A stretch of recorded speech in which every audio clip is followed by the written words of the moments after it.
Hello students, after studying this module, you shall be able to define the term organizational communication, define the formal and informal communication, know the various small group networks, identify the barriers to effective communication in organizations, understand the current issues in organization, and learn the ways to improve cross-cultural communication. In the previous module, we discussed about communication, its nature and process. Interpersonal communication, where we also covered the verbal and non-verbal communication methods. In this particular module, the focus shall be on the organizational communication and the barriers that disrupt our communication flow. As we know, organizational communication is all-pervasive and covers all levels and departments in an organization. It becomes of paramount importance to understand the various networks of formal communication and also throw light on the informal communication like the grapevine. Coming to formal small group networks. Networks are another aspect of direction and flow of communication. Bavilas has shown that communication patterns or networks influence groups in several important ways. Communication networks may affect the group's completion of the assigned task on time, the position of the de facto leader in the group, or they may affect the group members' satisfaction from occupying certain positions in the network. Also, these findings are based on laboratory experiments. They have important implications for the dynamics of communication in formal organizations.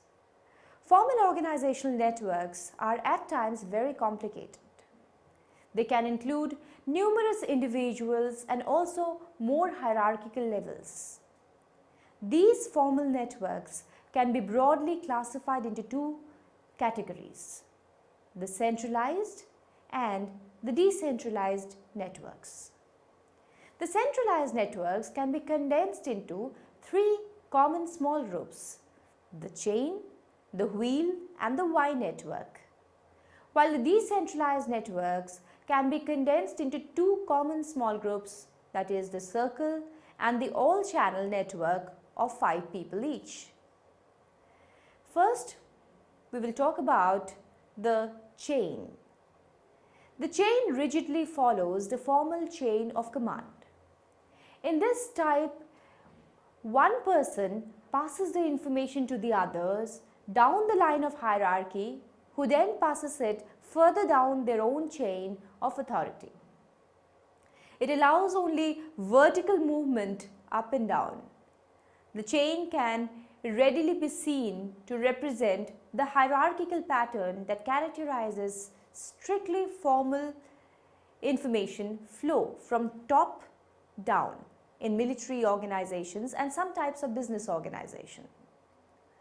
The second is the wheel. The wheel depends upon a central figure or individual who acts as a conduit for the entire group's communication. In the wheel pattern, the person who occupies the centralized position or the hub of the wheel coordinates all the information. The rest of the team members communicate only with the central person and not with the others. The central person solves problems and makes decisions. The wheel can be compared with a typical autocratic organization, meaning one-man rule and limited employee participation to a team with a very strong leader. The third is the Y network. The Y network is a variation of the chain. It includes an example of formal communication within a hierarchy such as the police force or the civil force. Messages move vertically between the subordinates and the superiors in the hierarchy. Next is the circle. This kind of network allows each member of the group to interact with those on each side but not with the others. Members receive information from the sides. The all-channel network. The all-channel network allows all group members to actively communicate with each other. The all-channel network is usually seen in self-managed teams wherein all group members are free to contribute and no one individual takes on the leadership role. It works best in the small groups. It is least structured, and if the group is too large, tasks can be delayed because of too much unstructured communication. Now let's talk about the grapevine. The formal system is not the only communication network in a group or organization. There exists an informal communication network as well, which is called the grapevine. It is no less important as a source of communication. A survey, as reported in the Forbes magazine, found that 75% of the employees hear matters first through rumors on the grapevine. It's important to understand that most of the times rumors arise as a response to situations that are important to us, when there is ambiguity and under conditions that arouse anxiety. Because in organizations, the work situations frequently contain these three elements, rumors get a chance to flourish. Communication and technology. In today's organizations, communication is enhanced and enriched with the help of technology. It's no longer mandatory for employees to be at their work desk to be available. With the advent of smartphones, emails, voicemails, instant messaging, pagers, etc., employees can be reached virtually anywhere at any time. Due to these boundaries between work and non-work within organizations and between organizations are becoming blurred. Let's talk about the electronic mail, which is email. Email uses the internet to transmit and receive computer-generated text and documents. It is widely used worldwide. As a communication tool, there are many benefits of email. Email messages can be quickly written, edited and stored. Through a mere click of the mouse, it can be sent to one person or thousands. They can be read in their entirety at the convenience of the recipient. And it is a very cost-effective way of sending formal email messages to the employees. It does have some drawbacks too. It can be a distraction from work activities when it's used by employees for personal purposes. It also lacks emotional content. Also, the non-verbal cues in a face-to-face message or the tone of voice from a phone call convey information which doesn't come across through email. Moreover, due to its impersonal nature, email is not an ideal way to convey information which may evoke emotional responses and require empathy and social support.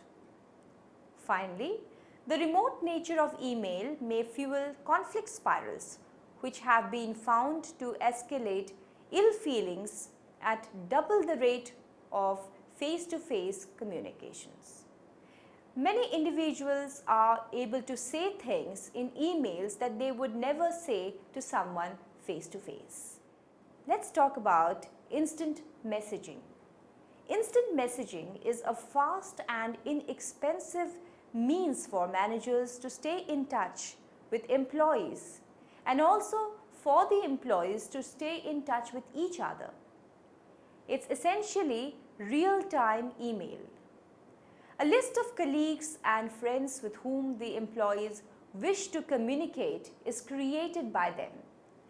Then they click on a name displayed in a small box on the computer screen, type in a message in the designated space, click send and watch as the message instantaneously pops up on both the sender's and the receiver's computer screens. there has been a spectacular growth in instant messaging. Despite its widespread use, instant messaging is not going to replace email. The reason being, email is still probably a better device when it comes to conveying long messages that need to be saved. Now let's talk about the intranet and extranet links. An intranet is an organization-wide information network that looks and functions like a website but is accessible only to people within the organizations. Intranets are rapidly becoming a popular means for employees within companies to communicate with each other. In addition, organizations are also creating extranet links that connect internal employees with selected suppliers, customers, and strategic partners. For example, an extranet allows the General Motor employees to send its electronic messages and documents to its steel and rubber suppliers and to communicate with its dealers. Now next is video conferencing. Video conferencing is an extension of intranet or extranet systems. It allows the employees in an organization to hold meetings with people at different locations. Live audio and video images of members enabling them to see, hear and talk with each other. Because of this technology, interactive meetings could be organized without necessarily being present at the same location. Video conferencing, being less expensive, have been seen as an alternative to expensive and time-consuming travel. Now coming to the next topic, that is the barriers to effective communication. First barrier is the filtering. When a sender purposefully manipulates information so that it shall be more favorably seen by the receiver is termed as the filtering. For instance, when a junior level employee tells his supervisor what he feels his supervisor wants to hear, he is filtering information. Filtering is directly proportional to the number of levels in the organizational hierarchy. This implies that more the vertical levels in the organizational hierarchy, greater the opportunities exist in filtering. It leads to distortion in upward communication because it results from factors such as fear of communicating unpleasant news, and the desire to please one's boss often leads an employee to distort information.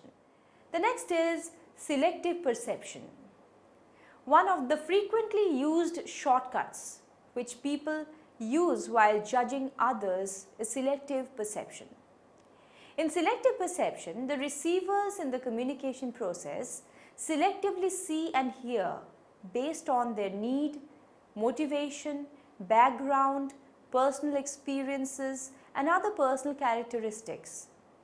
Receivers also project their interest and expectations into communications as they decode them.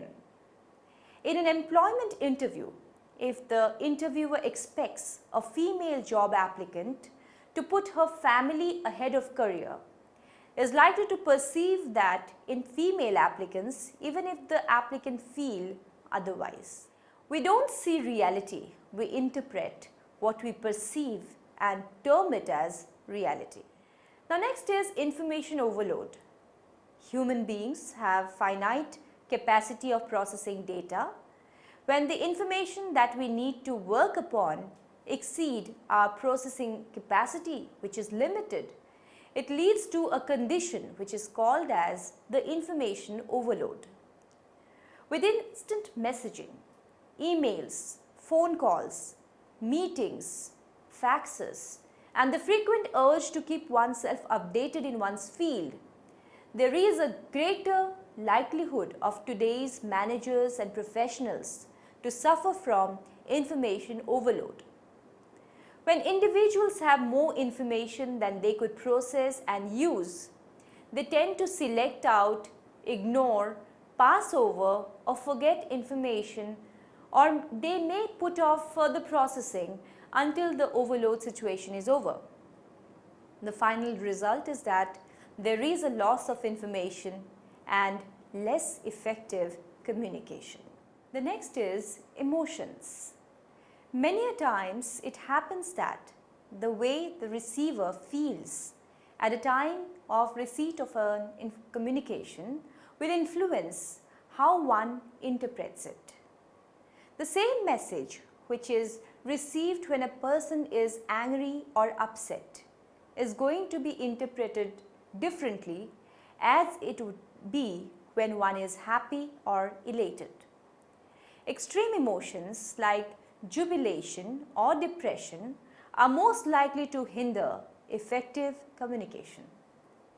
In such situations, one is most likely to disregard one's rational and objective thinking processes and substitute emotional judgments. The next is language. Words mean different things to different people.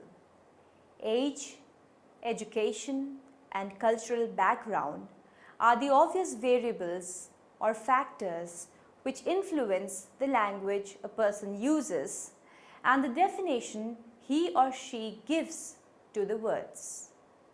In a workplace, employees from diverse cultural backgrounds work together. Also, as the employees are grouped into different departments, there is a creation of specialists who develop buzzwords or technical jargons which are understood by the employees of only that department. In large organizations, employees are widely dispersed geographically, even working in different countries, and hence the individuals working in a particular locale will use words and phrases which are unique to their specific areas.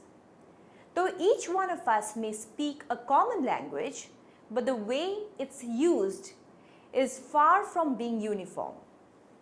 If we know how each of us modified the language, many of the communication difficulties can be minimized. The assumption of the senders that the terms and words they use shall mean the same to the receivers is often incorrect. The next is communication apprehension. Another major barrier to effective communication is that about 5 to 20% of the population suffers from communication anxiety or apprehension. Though there are individuals who get anxious if they need to speak in front of a group, but communication apprehension is yet more serious in nature as it affects a whole range of communication techniques. Individuals who suffer from it experience unusual tension and anxiety in oral communication, in written communication, or both. For example, oral apprehensives may find it extremely difficult to engage in face-to-face communication with others or may become extremely anxious if they have to use the telephone. Studies also demonstrate that oral communication apprehensives avoid situations where they need to engage in oral communication. Therefore, employers should be very careful while selecting the right person for the right job. Oral communication apprehensives must not be selected for teaching or marketing professions where oral communication is a dominant requirement. Now let's come to the next topic, which is current issues in communication. There are 3 current issues of relevance which are related to communication in organizations. These will be described right now. The first is communication barriers between women and men. Deborah Tannen, a sociolinguist, has provided us with some important insights into the differences between men and women in terms of their conversation styles. Tannen argues that men emphasize and reinforce their status when they talk, while women downplay their status and focus on creating positive social connections between themselves and others. Thus, when men tend to say I, women tend to say we. Her conclusions can't be generalized to every man and every woman. Men are often more direct than women in conversation and are more likely to see the female indirectness as covert or sneaky. Women tend to be less boastful than their male counterparts because they often downplay their accomplishments or authority. This is because they avoid appearing as braggarts and also consider the feelings of the other person. Men, however, can frequently misinterpret this and incorrectly conclude that the woman is less competent and confident than she really is. Finally, men often criticize women for seeming to apologize all the time. For many women, I am sorry is an expression of understanding and caring about the other person's feelings rather than an apology. The solution, although not easy, lies in appreciating and accepting the different styles that people have. The next is politically correct communication. Most of us are acutely aware of the manner in which our vocabulary has been modified to reflect political correctness. It's important that we be sensitive to others' feelings. Usage of certain words can and do stereotype, intimidate, and insult individuals. Therefore, with an increasingly diverse workforce, we need to be sensitive to how words might offend others. But there's a demerit to political correctness. It may lead to complicating our vocabulary, which might in turn make it more difficult for people to communicate. Words are the primary means by which people communicate. When words are eliminated from use because of them being politically incorrect, there is likelihood that the messages are not conveyed in the clearest and the most accurate form. Larger the vocabulary used by a sender and a receiver, the greater the opportunity to accurately transmit messages. On the contrary, by removing certain words from our vocabulary, we make it all the more difficult to communicate accurately. When our words are further replaced by terms, the meanings of which are less well understood, there is an increased likelihood that our messages shall not be received as were intended. Therefore, we must be sensitive to our choice of words and be careful that it does not offend anyone. But at the same time, we need to be careful not to sanitize our language to the point that clarity of communication is clearly restricted. A manager should be aware of this challenge and aim at finding a proper balance. The next is cross-cultural communication. Even under the best of conditions, effective communication is a challenge. Cross-cultural factors clearly create the potential for increased communication problems. A gesture, for example, which is well understood and acceptable in one culture, can be meaningless or lewd in another. Cultural barriers, which can create difficulties and problems in cross-cultural communications, will be discussed now. First is barriers caused by semantics. Some words don't translate between cultures. Words mean different things to different people.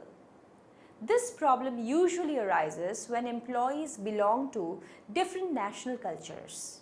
The second is barriers caused by the word connotations. Words imply different things in different languages. negotiations between Japanese and the US executives becomes difficult because the Japanese term "hey" translates as yes, but its connotation may be yes, I am listening rather than yes, I agree. Barriers caused by tone differences. There are cultures where the language is formal while in others it's informal. In some cultures, the tone changes depending on the context. People speak differently at home, in social situations, and at work. Using a personal, informal style in a situation which demands a formal style can be quite off-putting and embarrassing. Next is barriers caused by differences among perceptions.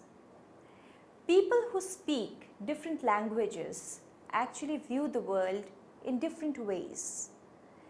Thais view the word no differently than the Americans because the former have no such words in their vocabulary.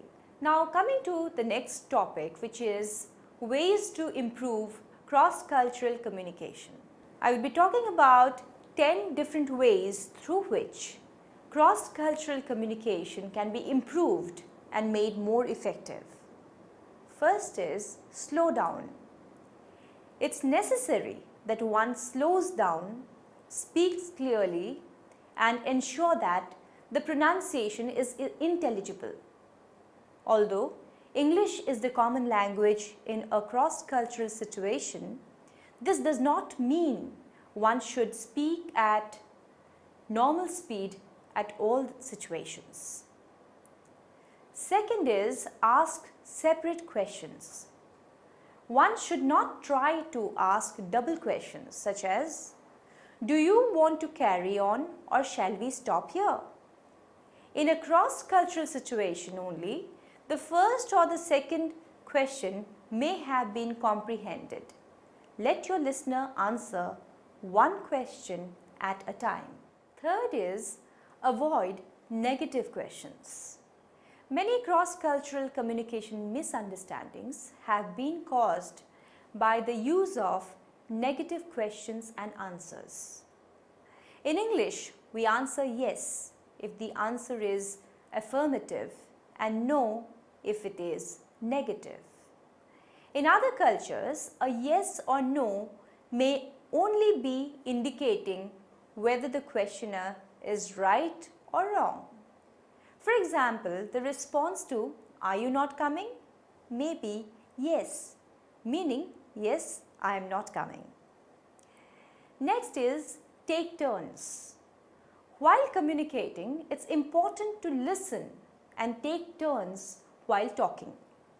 Cross-cultural communication is enhanced through taking turns to talk, making a point and then listening to the response. The next is write it down. If one is unsure whether something has been understood, it's wiser to write it down and check. This can be useful when using large figures. The sixth is be supportive.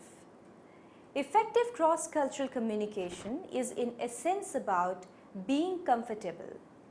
Giving encouragement to those with weak English gives them confidence, support, and a trust in the other person and makes communication an enjoyable process. Next is check meanings. When communicating across cultures, one must never assume the other person has understood. One needs to be an active listener, summarize what has been said in order to verify it. This is a very effective way of ensuring accurate cross-cultural communication has taken place. Eighth is avoid slangs. It is very essential to avoid the use of slang words while communicating with someone belonging to another culture. Even the most well-educated foreigner will not have a complete knowledge of slangs, idioms, and sayings. The danger is that the words will be understood but the meaning may be missed. Ninth is watch the humors. In many cultures, business is taken very seriously. Professionalism and protocols are constantly observed. Many cultures will not appreciate the use of humors and jokes in the business context. When using humor, one must think whether it will be understood in the other culture.